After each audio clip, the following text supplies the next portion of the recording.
Je dis souvent que la plus belle génération, si on veut parler jusqu'ici, c'est la génération qui a connu Jésus. Voilà pourquoi il disait, lorsqu'il parlait, la foule s'asseyait.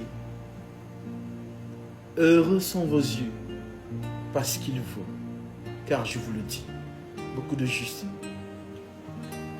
et de prophètes ont désiré voir ce que vous voyez et ne l'ont pas vu. Entendre ce que vous entendez et ne l'ont pas entendu. Je te loue, Père, Seigneur du ciel et de la terre, de ce que tu as caché ces choses aux sages, aux zincs. On ne parle pas des agrégés d'université. Les sages et les intelligents sont les prophètes.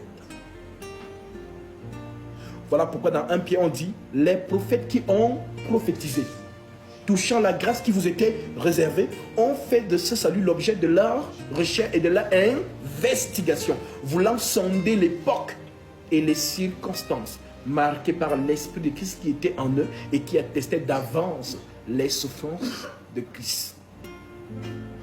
Donc, ces prophètes voulaient, quand ils prophétisaient, ils voulaient voir, je veux poser mon regard sur l'Éternel. Un enfant qui déplace tout le cortège angélique. Tout le monde descend. Et il y a un qui est devant. Remarquez bien, Luc chapitre 2, on dit, il se joignit à l'ange. Une multitude de l'armée.